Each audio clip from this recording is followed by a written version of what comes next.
Bueno, y tras la decisión del gobierno de buscar acuerdos con la oposición y cambiar algunos aspectos de la reforma tributaria, surgieron críticas desde algunos sectores de la nueva mayoría que acusaron al Ejecutivo de volver a la política de los consensos. Para ahondar más en este tema, tomamos contacto a esta hora con el presidente del Partido Socialista, Osvaldo Andrade. Muchas gracias, diputado, por atender nuestro llamado. ¿Cómo está? Lo más bien, muchas gracias. ¿Cómo está usted? Muy bien. Diputado, usted defiende la idea de llegar a acuerdos, pero hay voces críticas al interior de la nueva mayoría. ¿Por qué no ocupar la mayoría que se tiene justamente en el Congreso, en el Parlamento? Porque para algunas cosas se necesita llegar a acuerdos. Y pareciera ser que aquellos que preconizan la teoría de aplanar, de avasallar, no se dan cuenta que en algunas materias necesitamos los votos de los demás.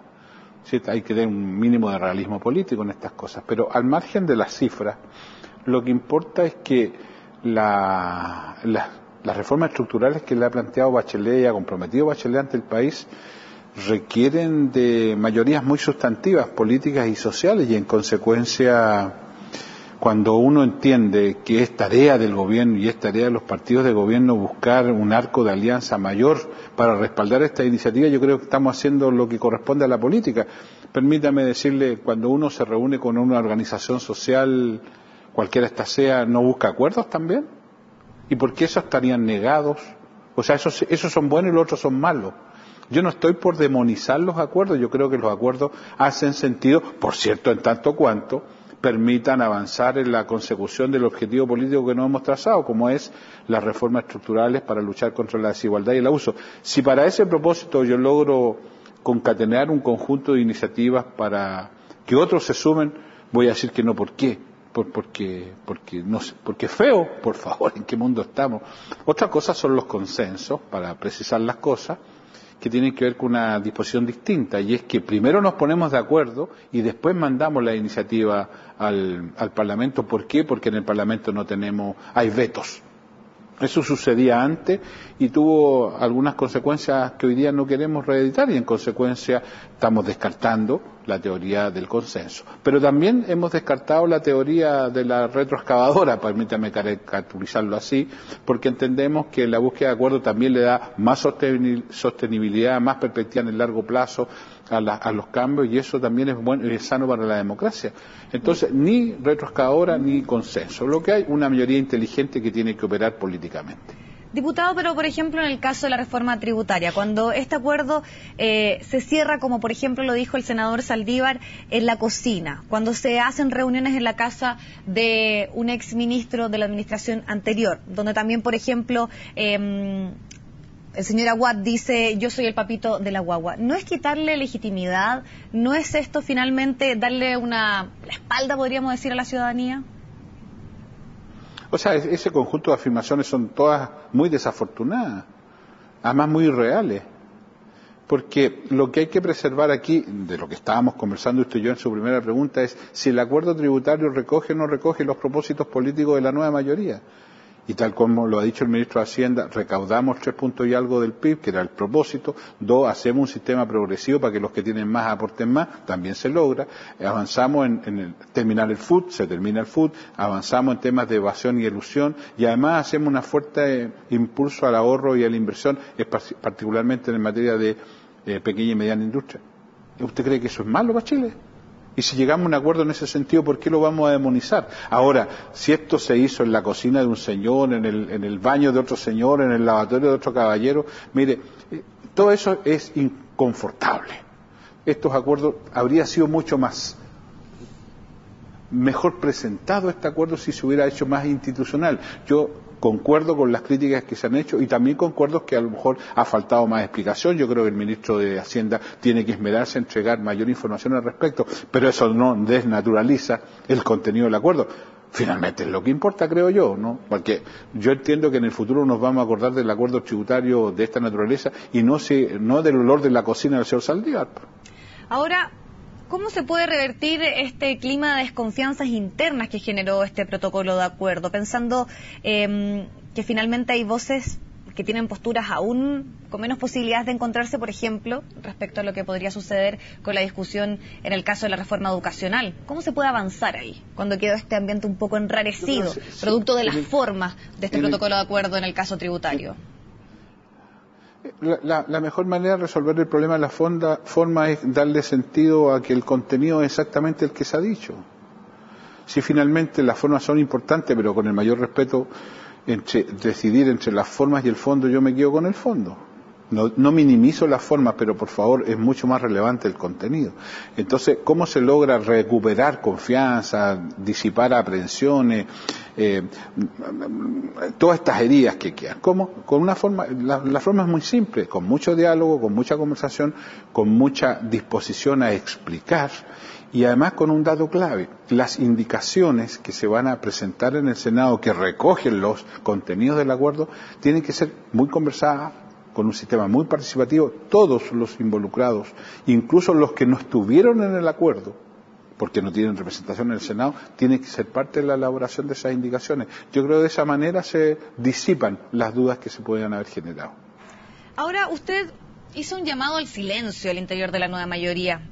Ahí criticó algunas palabras, dijo que fueron un tanto desafortunadas, lo personalizó específicamente en el caso del ministro Izaguirre, señalando que había hablado de arreglines políticos.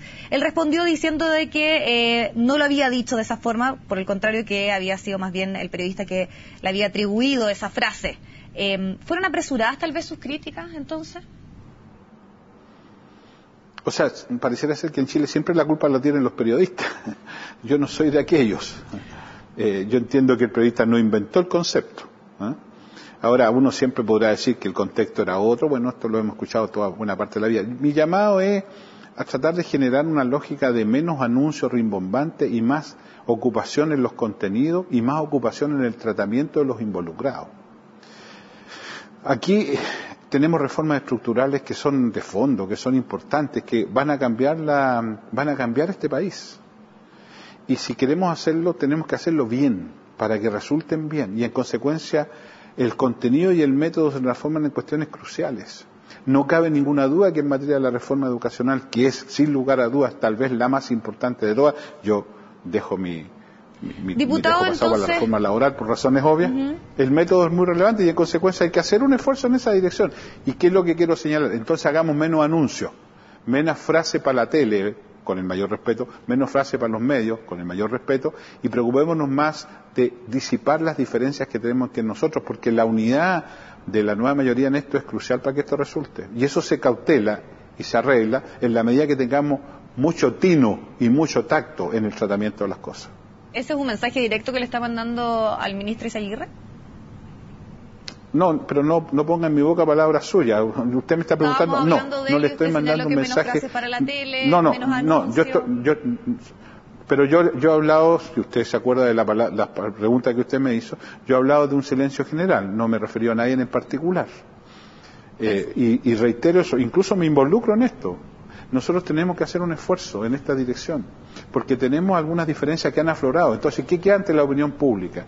Una reforma estructural en que la presidenta está empeñada y una discusión entre nosotros respecto a si vamos a comprar colegios, si no vamos a comprar colegios. O sea, todos los días estamos enfrentados a un debate entre nosotros. Lo que yo pido es que hagamos un diseño en que nos involucremos todos para un propósito común. Y si para eso vale la pena quedarse calladito un rato, no, debiéramos quedar todos calladitos un rato, nadie en particular. Por eso rechazo la afirmación que me refiero a alguien en particular. Digo que todos debiéramos. Ahora, lo que pasa es que justo se terció este tema del arreglín, y por esa razón es que adquirió una dimensión inusitada esta expresión mía. Pero mi frase tenía que ver con un conjunto de actores. Porque, mire, si lo de la retroscadora también lo inventamos nosotros, pues ya. Y la teoría de los matices también la inventamos nosotros. Entonces, todos hemos aportado un poquito para este enredo. Y yo lo que pido es que tratemos de disipar el enredo y nos quedemos con lo que importa, una reforma que la presidenta le ha comprometido al país y que tenemos la obligación de sacarla adelante. Entonces hay una cierta concordancia con lo dicho ayer también por el vocero de gobierno, quien plantea que estas polémicas, preguntándole específicamente respecto a estas palabras que usted dijo de guardar silencio, daban una imagen de que existían divisiones muy profundas al interior de la nueva mayoría y que no eran tales. ¿No existen esas divisiones? Yo creo que no tenemos diferencias profundas porque tenemos un compromiso programático que nos une. Este es un pacto político programático y en consecuencia el programa es el factor esencial de unidad. Así que diferencias profundas debiéramos tener, en consecuencia habríamos votado de distinta manera. Lo que tenemos son diferencias de opinión respecto a algunos aspectos de este asunto que no entraban en el núcleo central. Estamos todos por una educación pública de calidad y gratuita, en eso estamos todos de acuerdo. O sea, diferencias profundas no podrían haber entonces. Lo que sí tenemos es opiniones respecto de muchas cosas que vale la pena transformarla en una opinión común. Yo creo que los partidos hemos cometido errores de falta de coordinación y diálogo entre nosotros. Y en consecuencia, nuestro diálogo con el gobierno tampoco es el mejor. Entonces, tenemos que mejorar estas cosas. Mire usted, la reforma tributaria es una estupenda noticia para Chile y lo único que nos hemos dedicado estas 2 semanas es a dar explicaciones sobre ella. Y explicaciones que tienen que ver con que no me avisaron, que yo no estaba, que me dijeron que pareciera ser. O sea, puras cosas que se pueden resolver conversando. Esa es mi preocupación. Y eso debiese ser una lección aprendida respecto a lo que viene en el caso de la reforma educacional, pensando que al parecer, vuelvo a insistir en ese punto, las posturas son aún más opuestas, podríamos decir. La DC tiene una postura muy distinta al PC, por ejemplo. Nosotros que tenemos que tener la capacidad de construir previa a la reforma una masa crítica suficientemente intensa que respalde esta reforma, y esa masa crítica involucra a los partidos, involucra a los actores sociales. O sea, nosotros tenemos que tener la capacidad de que cada reforma que enviemos al país, al Parlamento, y en bien del país, tenga detrás de ella una masa crítica que la sostenga. Pero si esa masa crítica lo que va a generar son dudas e incertidumbres entre la propia masa crítica, usted comprenderá que las reformas entran heridas en el ala. Y eso hay que evitarlo. Se nos viene la reforma laboral, va a venir el tema de la nueva Constitución. Si no logramos construir estas masas críticas previas, ¿usted cree que vamos a tener éxito en estas cosas? Vamos a tener dificultades. Entonces, mi preocupación la transformo en una ocupación. ¿Cuál es? Construir entre nosotros una masa crítica adecuada para respaldar. Y eso es lo que desgraciadamente a veces hemos fallado, simplemente por temas de método. Y eso es lo que me preocupa. Diputado, nos queda poco tiempo, pero no quiero que se me quede en el tintero. ¿Qué pasó? ¿Por qué no se pudo avanzar en el tema de las negociaciones que había o de las conversaciones respecto a los cambios al sistema electoral con Renovación Nacional particularmente? ¿Quedaron congeladas ahí las posibilidades de llegar a un cierto acuerdo? Las puertas están abiertas, tenemos interés en seguir conversando. Yo he sido de aquellos que he planteado que no es bueno entrar en los detalles, porque cuando se entra en los detalles la conversación se transforma en una conversación por los medios, y eso siempre más rigidiza que facilita las cosas. Llegamos a la conclusión que en el primer trámite era poco viable llegar a acuerdo porque no teníamos una certeza en esa dirección. Por eso hemos decidido nosotros seguir adelante este martes y el miércoles, y después en la sala a la vuelta de la distrital, y seguir conversando para ver si podemos arribar a acuerdo. En esto nosotros queremos efectivamente un proporcional moderado. Le hemos hecho un planteamiento, hemos votado ya en la Comisión de Constitución por aquello. Renovación Nacional está en su evaluación, hasta ahora no está en condiciones de acoger nuestra petición, pero esperaremos ver si hay un proceso de mayor desarrollo para poder llegar a acuerdo. No hemos cerrado la puerta, le reitero, pero claramente no está todavía maduro este proceso como para dar a conocer un acuerdo. Perfecto. Diputado Osvaldo Andrade, le queremos agradecer muchísimo la posibilidad de conversar de todos estos temas que marcan la contingencia. Muchas gracias. No, gracias a usted, que esté muy bien. Perfecto.